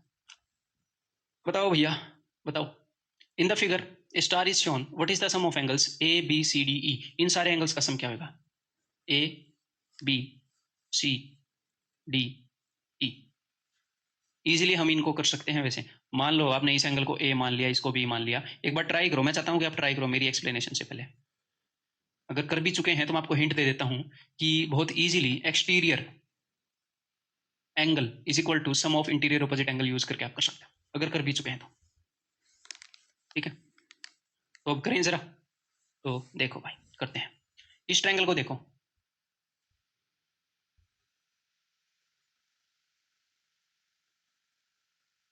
इसके बराबर होगा, ये एंगल ए है, वो एंगल सी है, और मैं ये एंगल पूछ रहा हूं आपसे, तो ये किसके बराबर होगा, ए प्लस बी। मैं इन सारे एंगल्स को एक ट्रायंगल के अंदर ला सकता हूं, किसी भी ट्रायंगल के अंदर, तो ए प्लस सी ये एक्सटीरियर एंगल है, ठीक है, आप बोलोगे जी हाँ बिल्कुल इंटीरियर ऑपोजिट एंगल के सम के बराबर है। अब ये एंगल किसके बराबर होगा, वो ट्रायंगल आप खुद फाइंड आउट करो, मैंने आपको हिंट दे दिया, आधा क्वेश्चन सोल्व कर दिया, आधा आप कर लो, कर लो, मैं तो बताऊंगा ही, मेरे बताने से पहले एक बार कोशिश करो कि ये वाला एंगल कैसे निकालोगे। देखो इस वाले ट्रायंगल को देखो, जो एंगल है ये एक्सटीरियर एंगल है, और इन दोनों के सम के बराबर होगा, तो ये एंगल किसके बराबर होगा, ये बराबर होगा बी प्लस डी के। आप ये सारा काम इस ट्रायंगल में भी कर पाओगे, इसमें भी, इसमें भी, इसमें भी, किसी भी ट्रायंगल में आप ऐसे सारे एंगल्स को ला सकते हो एक्सटीरियर एंगल। तो अब ये सारे एक ट्रायंगल के एंगल्स हैं, एक ट्रायंगल के एंगल्स हैं, तो इनका सम क्या होता है 180 डिग्री। तो यहाँ पर हमें क्या मिल रहा है, A plus B plus C plus D plus E, अच्छा ए बी सी डी ई सारे मिल गए, जिनका हमें सम निकालना था वो सारे मिल गए, और उन सबका सम क्या है 180 डिग्री, ऑप्शन बी। क्लियर है, बताओ, इन दी ट्रायंगल ए बी सी, ठीक है, B C is equal to C D, B C is equal to C D उसने बता रखा है, यहाँ तक है बस, ये सी डी और ये बी सी, ये दोनों बराबर है, ठीक है। Angle A B C, angle A B C minus angle B A C minus B A C is equal to 40 degree. अब मेरी बात को ध्यान से सुनो, जब ए बी सी में से बी ए सी को घटाते हैं तो 40 आता है, यानी कि ए बी सी 40 बड़ा है बी ए से। अगर बी ए सी की वैल्यू अगर मैं ले लूँ ए, तो ए बी सी ये पूरा क्या हो जाएगा, ये पूरा हो जाएगा दोस्त ए प्लस 40, 40 बड़ा है, इससे 40 बड़ा है वो, तभी तो इसमें से इसको घटा के 40 आया। आप बोलोगे जी हाँ बिल्कुल, बहुत बढ़िया बात है। अब अगर मैं यहाँ पर ले लूँ, मुझे निकालना क्या है, मुझे निकालना angle A B D, A B D यानी कि मुझे ये वाला एंगल निकालना है, ठीक है दोस्त, और यहाँ पर दो साइड्स इक्वल हैं, इनके अपोजिट एंगल्स भी इक्वल होंगे, ठीक है। तो इसको हम कैसे कर पाएंगे? हाँ, ये वाला एंगल आ जाएगा। अगर मैं इस एंगल को x मान लूँ जो हमने निकालना है, देखो मैं कर क्या रहा हूँ, किसी न किसी तरह मैं एक सारी चीज़ों को यूज़ करूंगा, बस जो भी एग्जामिनर ने दी है, मुझे पता नहीं आगे कैसे सोल्व होगा, मतलब कई बार क्वेश्चन का पता नहीं होता कैसे सोल्व होगा, बट वो सारी चीज़ें यूज़ करने की कोशिश कर रहे हैं। That's it. अगर मैं इसको x मान लूँ, ठीक है, तो a प्लस एक्स ये वाला एंगल आ जाएगा। मैं बस इक्वल वाली प्रॉपर्टी को भी इन्वॉल्व करने की सोच रहा था। तो ये एक्सटीरियर एंगल है, ये हो जाएगा a प्लस एक्स। हो जाएगा कि नहीं हो जाएगा? एक्सटीरियर एंगल इस ट्रायंगल के अंदर a प्लस एक्स, और इक्वल साइड्स के ऑपोजिट एंगल इक्वल होते हैं, तो ये अगर a प्लस एक्स है तो ये भी a प्लस एक्स होएगा। ये अब आप इजीली वैल्यू निकाल पाओगे दोस्त। आपने किस चीज़ की वैल्यू निकालनी है? आपने वैल्यू निकालनी है x की। और अब ध्यान से देखो, ये जो पूरा एंगल है ना, ये पूरा एंगल है a प्लस 40। आप बोलोगे जी हाँ बिल्कुल। और ये एंगल x है, ये एंगल x है, तो ये पूरा एंगल आप ऐसे भी लिख सकते हो कि a plus 2x, a plus 40 is equal to a plus 2x। लिख सकते हो कि नहीं लिख सकते? a plus x plus x. अब आप बोलोगे a से a कट गया, 2x is equal to 40, x is equal to 20, x की वैल्यू 20 आ जाएगी, और वही वैल्यू हमने निकालनी है 20 डिग्री। तो that is option B. Doable question था, वही फॉर्मूले यूज किए जो मैंने आपको बताए हैं। आइंस्टीन ने कोट कही थी कि आई एम नॉट इंटेलिजेंट, जो दुनिया का मतलब सबसे इंटेलिजेंट लोगों में से माना जाता है जो पर्सन, कि I am not intelligent, I just stay with problem longer. मतलब दूसरे लोग अगर किसी प्रॉब्लम को 10 मिनट में, 20 मिनट में या 10 दिन में छोड़ देते हैं, अब आप बोलोगे 10 दिन तक हम एक क्वेश्चन पर लगाएं। अरे नहीं, वो कुछ इन्वेंट करते थे, तो जब आप कुछ इन्वेंट करते हो तो उसके ऊपर सालों लगना पड़ता है। तो क्वेश्चन की अगर बात है, कुछ लोग क्या करेंगे, कुछ स्टूडेंट क्वेश्चन को 1 मिनट ट्राई करेंगे फिर छोड़ देंगे, कुछ लोग 2 मिनट ट्राई करेंगे। अगर आपसे क्वेश्चन नहीं हो रहा है, और आजकल तो डिजिटल जमाना आ गया, टीचर जो हो उनकी उंगली पर है? एक बटन दबाओगे मैं सॉल्यूशन बता दूंगा। और इसका और इम्पेशंस, आपकी इम्पेशंस है कि नहीं मुझे तो इसका आंसर चाहिए तुरंत, तो दबा देते हैं बटन, मैं सॉल्यूशन बता देता हूँ, लेकिन खुद का दिमाग नहीं लड़ा पाते, और एग्जाम में आप मुझे लेकर जा नहीं पाओगे, इतना डिजिटल जमाना भी नहीं आया है? तो होगा क्या, आपके दिमाग लगाने की आदत ही नहीं बनेगी। तो आपने करना क्या है दोस्त, अगर आप एक क्वेश्चन को, और कुछ ये भी अफवाहें फैल गई हैं, क्वेश्चन को 45 सेकंड में करना है, तो यहां पर भी 45 सेकंड का टाइमर लगा कर करो, बकवास। अगर उसेन बोल्ट ने 9 सेकंड में अगर 100 मीटर मारनी है, तो हमेशा घर पर 9 सेकंड में मारेगा, कुछ और एक्सरसाइज नहीं करेगा ताकि बाकी चीजें स्ट्रेंथन हो पाए? तो यहाँ पर आपने अपने ब्रेन को स्ट्रेंथन करना है, ठीक है? तो यहाँ पर 10 मिनट भी अगर किसी क्वेश्चन में लग रहे हैं, मैं ये नहीं बोल रहा हर एक क्वेश्चन को 10 मिनट में करो, अगर कोई क्वेश्चन आपसे नहीं निकला, आप सॉल्यूशन देखने की आपके पास चॉइस है, तो जरूरी नहीं है उसे देखो, लगाओ उसके ऊपर 10 मिनट। जो लोग 2 मिनट में इंपेशेंट होकर सॉल्यूशन देख लेंगे, उनका दिमाग आप जितना ग्रो नहीं हो पाएगा। आपने 10 मिनट लगाए हैं, आपने उसको सोचा है। कुछ क्वेश्चन के ऊपर जब मैं तैयारी करता था, आधा आधा घंटा, एक दिन भी सोचते थे, सुबह नहीं हुआ, पढ़ा रहे तो सॉल्यूशन नहीं देखते थे, टीचर से पूछते नहीं थे। जब तक मैं सुबह देखा नहीं निकला, 15-20 मिनट हो गए, निकल ही नहीं रहा। कुछ क्वेश्चन होते हैं ढीठ, जब तैयारी करता था मैं, कैट की जब तैयारी करता था, तो अगले दिन ट्राई कर लेता था, कभी शाम को ट्राई कर लेता था, सुबह नहीं निकला तो अगले दिन ट्राई कर लेता था। जब 2-3 दिन अपने पास क्वेश्चन पड़ा रहता था, और मेरे दोस्त उनके पास पड़ा रहता था कि भाई साहब इसने तो हद कर दी, फिर टीचर के पास जाते थे। टीचर भी यही बोलते थे कि यार तुम जो क्वेश्चन लाते हो, मतलब नॉर्मल क्वेश्चन तुम ला ही नहीं रहे, क्योंकि हम क्यों छोड़े नॉर्मल क्वेश्चन को कि वो टीचर के पास जाए एज ए डाउट। हमारा दिमाग कब ग्रो होगा? तो आपका दिमाग तब ग्रो होगा जब आप टाइम दोगे क्वेश्चन के ऊपर, भले ही कितना ही टाइम दो। इस अफवाह में मत पड़ो कि यहाँ पर भी 30 सेकंड में करना, क्या बकवास है। यहाँ पर अगर आप हर एक क्वेश्चन को 30 सेकंड में करने लगे, तो वहां पर 100 क्वेश्चन को कर दोगे आप 50 मिनट के अंदर। टाइम 2 घंटे का क्यों दे रहा है लोग? तो हर एक तरह के क्वेश्चन होते हैं। कई क्वेश्चन एग्जाम में टाइम लेंगे, 2-2 मिनट लेंगे भाई, और आप नहीं रोक सकते। कोई भी बंदा बैठ जाए, लेंगे 2 मिनट, नहीं रोक सकते आप उनको, क्योंकि कई क्वेश्चन नए होंगे, कुछ टिपिकल से होंगे, ठीक है? मैं ये नहीं बोला ये टिपिकल था, कुल मिला के रहा हूँ कि ईजी था ये तो। कभी कभी आपको इजी क्वेश्चन में भी ज्यादा टाइम लगेगा, मैं आपको बता देता हूँ। कभी कभी आप टफ क्वेश्चन को भी कम टाइम में करोगे, तो हर एक तरह की स्टेज आएगी। तो कभी भी अपने ऊपर डाउट मत करो कि आप इस चीज के लायक हो कि नहीं। अगर आप टाइम इन्वेस्ट करने के लिए राजी हो, तो आप उस चीज के लायक हो, सिंपल सी बात है। अगर आप टाइम इन्वेस्ट करने के लिए राजी नहीं हो, आप में कितना भी टैलेंट हो, आप रह जाओगे, सीधा बोल रहा हूँ। बताइए भैया, ये एक ऐसा क्वेश्चन है जो आपका टाइम लेगा। अगर आप पहली बार कर रहे हैं तो मोस्ट प्रोबेबली आपसे ये नहीं होगा, और अगर होगा तो मोस्ट प्रोबेबली आधा घंटा भी खा सकता है, 1 घंटा भी खा सकता है। यानी कि टिपिकल सा क्वेश्चन है, ये नहीं कि बहुत ज्यादा टफ है, स्ट्राइक होने को 1 मिनट में भी हो जाए, ठीक है? प्रैक्टिस के ऊपर बात है, देखो। और टिपिकल क्वेश्चन है, ज्यादा ऐसे टिपिकल क्वेश्चन नहीं आते एग्जाम। देखते हैं, in a triangle ABC, angle B equal to C equal to 78। वैसे जो कंसेप्ट्स हैं वो इजी ही इसके अंदर यूज हो रहे हैं, और एक फ्लो में ही यूज हो रहे हैं। ये दोनों एंगल 78 है, तो ये पूरा एंगल ये 78 है, मैं इसको बाहर लिख रहा हूँ, और ये पूरा एंगल 78 है, मैं इसको बाहर लिख रहा हूँ, ठीक है? अब उसने क्या बताया, D and E are 2 points on side AB and AC, ठीक है? Such that BCD is 51, BCD 51 है, ये 51 है, ये पूरा 78 है, तो 78 में से 51 गए, बाकी कितना बचेगा? 27, ये 27 बच जाएगा। ठीक है। Angle BCD is 51, CBE is 24, CBE this is 24, 24 78 minus 24 54 यानी कि 54। ठीक है, ये है जी, क्या है ये? E है। अब हमसे पूछा है CDE, ये वाला एंगल। तो देखो मेरे भाई, आपको ये एंगल पता है, ये एंगल पता है, तो आप ये एंगल निकाल लेंगे कि नहीं निकाल लेंगे? आप बोलोगे जी हाँ निकाल लेंगे। 180 में से इन दोनों को घटाएंगे तो ये आ जाएगा। अगर ये एंगल पता लग गया तो यही पता लग गया, ये भी पता लग गया, बिकॉज इन दोनों का सम 180 है, यही पता लग गया। ठीक है, तो कुल मिलाकर आपको ये एंगल तो पता ही है? सिर्फ या तो ये एंगल निकालोगे तो ये एंगल आ जाएगा, या डायरेक्टली ये एंगल निकालना है। थोड़ी सी मैंने आपको ये बात बता दी। और अभी आपने क्या करना है, मैं आपको हिंट देता हूँ। मोस्ट प्रोबेबली आपने मेरे बताने से पहले सोल्व नहीं किया है, तो मैं आपको हिंट दे देता हूँ कि एक बार सारे एंगल की वैल्यूज निकाल कर लिख लो, और उसके बाद देखो, उनको ऑब्जर्व करो कि कौन से एंगल की क्या वैल्यू आई है और उनमें कुछ रिलेशन है कि नहीं। सारे एंगल्स, ये वाला एंगल भी, ये वाला भी, ये वाला भी, हिंट दे दिया मैंने, ये और ये, और उसके बाद ऑब्जर्व करो कुछ, अगर आप ऑब्जर्व कर पाए। उसके बाद भी अगर आपने सोल्व कर दिया तो well done, you are on right track. 78 और 78, तो ये वाला एंगल क्या हो जाएगा? मैं घटाऊंगा 180 में से इन दोनों का सम, तो ये हो जाएगा जी 24 ही होएगा क्या? ये 2 कम है, 2 कम है, हाँ जी 24। ठीक है, 80 से 2 कम है, 80 से 2 कम है। ठीक है, 10 10 और 4। अब देखो ध्यान से, अगर ये पूरा एंगल 8 है और ये पूरा एंगल 51 है, तो ये वाला एंगल कितना होगा? इन तीनों एंगल्स का सम 180 होएगा ट्रायंगल DBC के अंदर। तो 78 और 51, 70 और 50 120, 129, ये भी 51 होएगा। तो आपको कुछ मिला यहाँ पर कुछ खास? 51 मिला। Sides opposite to equal angle are equal, तो इस ट्रायंगल के अंदर ये वाली साइड इसके इक्वल होगी। आप बोलोगे जी हाँ बढ़िया, अब ये वाला एंगल और निकाल लो, अब भी कर दो इस क्वेश्चन को, अब हो जाएगा आगे, ये वाला एंगल निकालोगे तो ये है 24 24 और ये है 78 इस ट्रायंगल के अंदर, तो ये वाला एंगल कितना होगा? 78 78 78 78 24, ये तो अभी आपके सामने ट्रायंगल है 78, तो ये भी 78 ही होगा, ये 78 है। तो 78 78 180 में से घटाओगे तो 24 78 और 78 ही होगा।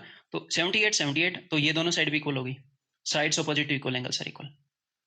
ठीक है, तो ये और ये इक्वल है, ये और ये इक्वल है, तो ये दोनों भी इक्वल होगी। अगर ये दोनों इक्वल होगी तो अब आप कुछ बोल सकते हो कि इस ट्रायंगल के अंदर इसकी दोनों साइड्स इक्वल हैं। ये 54 है, तो 180 में से 54 घटाओ 126, 126, इसके सामने और इसके सामने जो एंगल है दोनों बराबर होंगे। 126 का हाफ करो 63, तो ये भी 63 होएगा और ये भी 63 होएगा। अगर 63 में से 51 यहाँ पर आ गया तो बाकी का 12 यहाँ पर आएगा, जो एग्जामिनर ने पूछा है, तो दैट इज ऑप्शन बी। तो एक टिपिकल सा क्वेश्चन था, एग्जाम में आएगा भी तो ऐसे ज्यादा क्वेश्चन नहीं आते, एक आ जाएगा एट द मैक्स। ठीक है, तो डरने की बात नहीं है। ये क्वेश्चन मैंने क्यों लिए हैं? क्योंकि कंसेप्ट वही यूज हो रहे हैं जो हम यूज करते हैं, और अपना ब्रेन डेवलप होगा ऐसे क्वेश्चंस के बारे में सोचेंगे तो कुछ क्वेश्चन मैं ऐसे बोलूंगा जिनमें आपके सोचने की क्षमता डेवलप होगी, आप चीज़ों को सोचोगे, वो आपके एग्जाम में काम आएगी। एक एक चीज़ प्लान्ड है जो मैं आपको करवा रहा हूँ, जो आपको स्टडी मटेरियल मिलता है, एक एक चीज़ का कुछ ना कुछ फायदा होता है, और जो चीज़ नहीं ली उसका भी कुछ ना कुछ फायदा है। ठीक है, ये क्वेश्चन बताओ भाई, एक्चुअल एग्जाम में आया हुआ क्वेश्चन है, थोड़ा सा टिपिकल लग सकता है आपको और टाइम भी ले सकता है, फर्स्ट टाइम करोगे तो हो सकता है हो भी ना, तो नॉर्मल होएगा अगर ऐसा हुआ है तो। देखो जरा, in the figure below A B is equal to B C, A B जो है ये बी सी के बराबर है, तो A B is equal to B C. तो यानी कि अगर ये वाला एंगल अगर ए मान लूँ मैं, तो ये वाला एंगल भी ए होगा। Angle opposite to equal sides are equal, आप बोलोगे जी हाँ बिल्कुल, बहुत अच्छी बात है। B C is equal to, ये मैंने यूज कर लिया, B C is equal to C D, तो B C is equal to C D, ये वाली लाइन और ये वाली लाइन बराबर है, तो यहाँ पर जो एंगल है यहाँ पर भी वही होएगा। तो ये ए है, ये ए है, तो ये क्या हो जाएगा? ये 2a, ये एक्सटीरियर एंगल है, एक्सटीरियर एंगल है।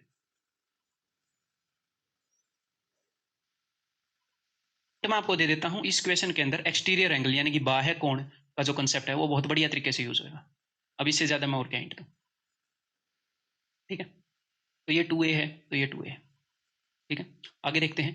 We use this, B C is equal to C D, then C D is equal to D E, C D is equal to D E, ये और ये बराबर है, यानी कि ये वाला जो एंगल है ये इसके बराबर होगा। ठीक है, तो ये वाला एंगल आप किसी तरह निकाल सकते हैं पीछे दिए हुए एंगल्स में से। कोशिश करो, कोशिश बताओ निकाल सकते हो कि नहीं, सोचो। एक्सटीरियर एंगल, मैं आपको टाइम दे रहा हूँ, वीडियो को पॉज करके सोचो, वीडियो को पॉज करके सोचो। ये वाला एंगल पूछा गया आपसे, ये वाला, यहाँ पर एक एंगल गिवन है ए और यहाँ पर एक एंगल गिवन है 2a, तो इसके लिए और इसके लिए एक्सटीरियर एंगल हो गया कि नहीं? ट्रायंगल ADC के अंदर, तो ये वाला एंगल क्या होगा? ये होगा 3a, और ये पूरा एंगल भी क्या होगा? ये पूरा एंगल भी होगा 3a। ठीक है दोस्त, अब आगे ये भी हमने यूज कर लिया, DE is equal to EF, DE is equal to EF। ठीक है, ये हम खास तो देखो D E is equal to E F, ये वाली साइड इसके बराबर है तो ये वाला एंगल इसके बराबर होएगा, ये वाला एंगल आप निकाल सकते हो कि नहीं? ठीक है, अब ये वाला एंगल कैसे निकालेंगे? एक्सटीरियर एंगल अगर सोचेंगे तो इसके और इसके सम के बराबर है, वो हमें नहीं पता है। तो अब मैं क्या करूंगा, अब मैं पीछे से स्टार्ट हो रहा हूँ। ठीक है, अब मैं पीछे से स्टार्ट हो रहा हूँ। G A is equal to F G, क्योंकि बहुत सारी साइड्स इक्वल उसने बताई है, तो G A is equal to F G. तो जी ए कहाँ पर है? जी ए यानी कि ये सारी आपस में बराबर है और is equal to F G. अब देखा जी ए बराबर है एफ जी, यानी कि ये एंगल अगर ए है तो ये वाला एंगल भी ए होएगा। एंगल जी ए एफ के अंदर देखो, G A is equal to F G, angles opposite to equal sides, ये अगर ए है तो ये भी ए होएगा। अब मैं आगे बढ़ रहा हूं, मैंने इसको यूज कर लिया है। E F is equal to F G, E F F G के बराबर है। तो कहाँ ई एफ? ई एफ यानी कि ये वाली बराबर है एफ जी। तो angles opposite to equal sides are equal, तो ये वाला जो एंगल है ये इसके इक्वल होएगा। ठीक है, ये वाला एंगल आप कैसे निकाल सकते हो? सोचो जरा, अगर ये ए है, ये 2a है, ये 3a होएगा, ये ए है, सॉरी ये 2a नहीं है, ये ए है, माई बैड, ये ए है, ये ए है, ये ए है, तो ये क्या होएगा? ये 2a होएगा। अगर ये 2a है, E F is equal to F G, angle opposite to equal sides are equal, ये 2a है तो ये भी 2a होएगा, और ये पूरा एंगल 3a था। अच्छा, ये पूरा 3a था, ये 2a है तो ये a हो जाएगा। अब आगे बढ़ते हैं, तो मैंने ये भी यूज कर लिया, सिर्फ एक चीज बची है, डी ई बराबर है ई एफ, डी ई बराबर है ई एफ, तो ये वाला जो एंगल है ये इस पूरे एंगल के बराबर होएगा। तो चलिए देखते हैं, तो ये वाला एंगल कैसे निकाल सकते हो? ध्यान से, मेरे को ये आपसे चाहिए, मेरे को नहीं पता, मेरे को ये एंगल आपसे चाहिए, एक्सटीरियर एंगल यूज होगा इतना बता दिया है। बताओ भाई, ये वाला एंगल बताओ मुझे, ये वाला, ये लाइन जा रही है, ये लाइन आ रही है, ये लाइन जा रही है, ट्रायंगल बनी कि नहीं बनी? ट्रायंगल बनेगी नहीं बनी बताइए? ट्रायंगल तो ये वाला है ए और एंगल ई यहाँ पर ये है 2a, तो एक्सटीरियर एंगल है, this is equal to 3a, 2a plus A 3a। ठीक है, तो 2a a 3a typical question है, तो ऐसे टेंशन नहीं लेनी है कि सर ऐसा एग्जाम में कैसे करेंगे। एसएससी सीडी ऐसे एग्जाम्स में नहीं आया, कैट में पूछा गया है ये, ठीक है, और 2000 में पूछा गया है। क्वेश्चन कभी भी पुराने नहीं होते कि अच्छा ये तो पहले पूछा है, क्वेश्चन का क्या पुराना होना, पाइथागोरस पुराना हो गया, कंसेप्ट तो कंसेप्ट रहते हैं। अरे बंदे आते हैं चले जाते हैं, कंसेप्ट यही रहते हैं। साइंटिस्ट आइंस्टीन आया चला गया, थॉमस एल्वा एडिसन आया चला गया, आप भी चले जाओगे, मैं भी चला जाऊंगा, कंसेप्ट यही रहेंगे, ऐसे ही चलते रहेंगे। ठीक है, कंसेप्ट क्वेश्चन कभी पुराने नहीं होते, ये बुढ़े नहीं होते, आदमी बुढ़े होते हैं। ठीक है, दिस इज 3a, अगर ये 3a है तो ये भी 3a होएगा, ये because angles opposite equal sides, तो ये 3a है तो ये a हो जाएगा। ठीक है, इसके बाद यूज होएगा, अब मैं आपको हिंट दे देता हूँ, एंगल सम प्रॉपर्टी, त्रिभुज के सारे कोणों का सम 180 होता है। बच्चे को पता है ये बात। तो पूरी बड़ी वाली त्रिभुज देखो, इसके सारे कोणों का जो सम है वो 180 होएगा। ठीक है, ये वाला कोण है a, ये टोटल है 3a और ये टोटल है 3a, 3a plus 3a plus a यानी कि 7a is equal to 180, a is equal to 180/7 approximately बताना है, लगभग। ठीक है, तो ये क्या हो जाएगा? ये 25 पॉइंट समथिंग होएगा, 25 7 75 है, तो 25 ही हो जाएगा फिर, ऑप्शन डी, कैट 2000 का क्वेश्चन है। आगे बढ़ते हैं, बताइएगा, इजीली कर सकते हैं क्वेश्चन, मैंने फ्रेम किया है, कंसेप्चुअल क्वेश्चन है। इन ए स्केलन ट्रायंगल, एक स्केलन ट्रायंगल के अंदर एक विषमभुजी त्रिभुज है, उसके अंदर all the 3 angles are in integers, सारे एंगल्स की जो वैल्यू है वो इंटीजर है, वो पूर्णांक है। ठीक है, फ्रैक्शन में नहीं है कि 3.5 degree. Then the number of values that A can take, A की कितनी वैल्यूज हो सकती हैं? तो देखो भाई, ए की वैल्यू 0 डिग्री हो सकती है? नहीं हो सकती, हमने अपने एंगल्स को गरीब नहीं रखना, अगर एंगल की वैल्यू 0 डिग्री होगी तो ट्रेंड आई नहीं। ठीक है, तो एटलीस्ट आपको क्या रखना पड़ेगा, इसकी वैल्यू कम से कम आपको 1 डिग्री रखनी पड़ेगी। अगर ये 1 डिग्री हो गया तो ये कुछ ना कुछ वैल्यू ले लेंगे, बाकी का 179 को ये बांट लेंगे। बहुत सारी पॉसिबिलिटीज है, हमें सिर्फ ए की वैल्यू पर गौर करना है कि ए की कितनी हो सकती है, इन पर हमने गौर नहीं करना।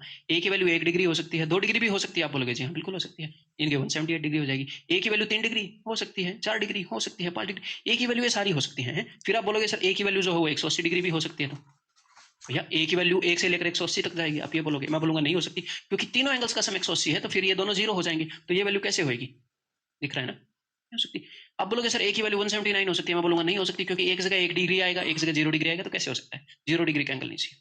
आप बोलोगे सर फिर तो 178 डिग्री पक्का हो सकता है, बोलूंगा वो भी नहीं हो सकता। आप बोलोगे क्यों? मैं बोलूंगा कि भैया अगर ये 178 डिग्री है तो ये भी 1 डिग्री हो जाएगा, ये भी 1 डिग्री, क्योंकि हम इसको आधा डिग्री और 1.5 डिग्री नहीं कर सकते, हाफ डिग्री एंड 1.5 डिग्री में। तो फिर आप बोलोगे क्यों नहीं कर सकते? क्योंकि ये स्केलन ट्रायंगल है। अगर ऐसा हुआ तो आइसोस्केलस ट्रायंगल हो जाएगी, हो जाएगी कि नहीं हो जाएगी? हो जाएगी, दो एंगल इक्वल आइसोस्केलस समद्विबाहु हो जाएगी। ये भी नहीं होएगा, तो ए की वैल्यू 177 हो सकती है, आप बोलोगे, मैं बोलूंगा बिल्कुल सही, आप तो बहुत समझदार निकले। ठीक है। अगर ये 177 डिग्री होगा तो ये चाहे 1 2 हो 2 1 हो कुछ भी हो, ये पॉसिबल है। तो a की वैल्यू 1 डिग्री से लेकर 177 तक कुछ भी हो सकती है, यानी कि 177 values are possible. Answer is option B. Clear है? मजा आया ना, मैंने बनाया क्वेश्चन। अगला क्वेश्चन बताओ। ABC is a triangle in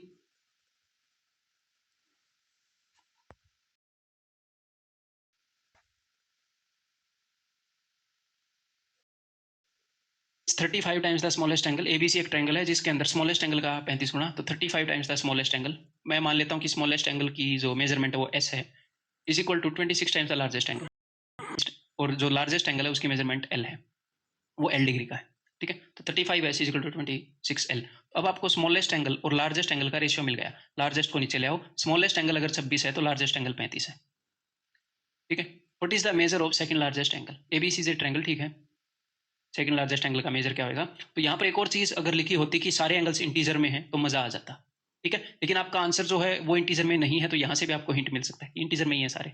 ठीक है, वैसे एक और चीज लिखी होनी चाहिए कि सारे एंगल्स इंटीजर में, मैं आपको पहले बता देता हूँ। ठीक है, तो अब आप इसको करने की कोशिश करो। देखो, मान लो ये अपना मीडियम एंगल है, बीच वाला एंगल, ये सबसे छोटा, ये सबसे बड़े वाला, ये मीडियम, और इन सब का सम क्या होना चाहिए? 180 डिग्री, है ना? इन सब का सम क्या होना चाहिए? 180 डिग्री। अगर सबसे छोटा एंगल मैं 26 मान लूं, ये इनका रेशियो है, लेकिन हो सकता है ना एक्चुअल में 26 और 35 भी हो, इसको पता। इसको मैं 26 मान लूं, इसको मैं 35 मान लूं, तो ये जो एंगल बनेगा 180 में से जब आप इन दोनों के सम को घटाओगे तो इन दोनों से बड़ा आएगा, क्योंकि ये कितना बन रहा है? ये 61 बन रहा है, 61, 180 माइनस 61, 129, सॉरी 119। तो ये मीडियम कहाँ से हुआ? ये तो सबसे बड़ा हो गया। तो ये 26, 35 और 119 नहीं हो सकते, इस रेशियो में जरूर है। अगर ये 52, इसका मैं डबल कर रहा हूँ, और ये अगर 70 हो तो ये कितना हो जाएगा? 120, 122, तो 58। आप बोलोगे जी हाँ ये तो पॉसिबल है। मैंने क्या किया? इन दोनों के सम को इसमें से घटाया। अगर मैं 3 गुना मान लूँ, 26 3 जा 78, 35 3 जा 105, तो ये कितना हो गया दोस्त? ये हो गया 183। तो क्या ये -3 होएगा क्या? -3 में नहीं होता ऐसे एंगल, ठीक है, ट्रायंगल में। तो ये केस पॉसिबल नहीं है, सिर्फ एक ही केस पॉसिबल है मेरे दोस्त, सिर्फ एक ही केस। जैसे उसने कंडीशन बताई है कि इस रेशियो में हो, एग्जैक्टली ऐसे भी नहीं हो सकते, इंटू 1 टाइम भी नहीं हो सकते, इंटू 3 टाइम भी नहीं हो सकते, सिर्फ एक ही केस पॉसिबल है। उसने क्या पूछा है? तो मध्य कोण का माप बताइए, 58 डिग्री। आगे बढ़ते बताइएगा दोस्त। CDS का क्वेश्चन है। ABCD is a quadrilateral such that BC is equal to BA, ठीक है, and CD is greater than AD। BC is equal to BA बनाते हैं किसी तरह, AB, BC is equal to BA and CD बड़ी है AD से, तो CD मैंने बड़ी ले ली, AD, क्लियर है? AD से बड़ी मैंने CD ले ली। अब ये क्या बोल रहे हैं? Which one of the following is correct? तो निम्न में से कौन सा करेक्ट है? एंगल BAD और BCD के बारे में पूछ रहे हैं, BAD और BCD। तो यहाँ पर एक छोटा सा कंस्ट्रक्शन कर दो, ये ठीक है। अब मेरे को एक बात बताओ, ये दोनों साइड्स इक्वल हैं? आप बोलोगे जी हाँ इक्वल है। तो अगर ये एंगल थीटा है तो ये वाला एंगल भी थीटा है, आप बोलोगे जी हाँ बिल्कुल थीटा है। और अगर उसने क्या बताया एग्जामिनर ने, इसकी जितनी भी लेंथ है उससे ज्यादा इसकी लेंथ है, कितनी बड़ी हमें ये नहीं पता, लेकिन इसकी लेंथ ज्यादा है, CD is greater then AD। तो मैं अब सिर्फ इस ट्रायंगल को देखो, ACD को, हमें एक बात पता है कि angle opposite to greater side are greater. तो इसके सामने अगर एंगल की वैल्यू A है तो इसके सामने जो एंगल है वो A से बड़ा होगा, A डैश मान लो। अगर इसके सामने एंगल जो भी है उससे यहाँ पर एंगल बड़ा होगा, बड़ी साइड के ऑपोजिट है। तो एंगल BCD का जो मेजरमेंट है वो है theta plus A। Angle BAD का जो मेजरमेंट है वो है थीटा प्लस A डैश, यानी कि बड़े वाला। तो थीटा प्लस A से बड़ा होगा ना, थीटा प्लस A डैश, क्योंकि A डैश A से बड़ा है। तो यानी कि एंगल BCD से बड़ा है एंगल BAD। तो angle BAD is greater than BCD। करवाया था ना concept, angles opposite to greater side are greater, angle opposite to smaller side are smaller है। अगर एंगल छोटा है तो उसके सामने वाली साइड भी छोटी होगी।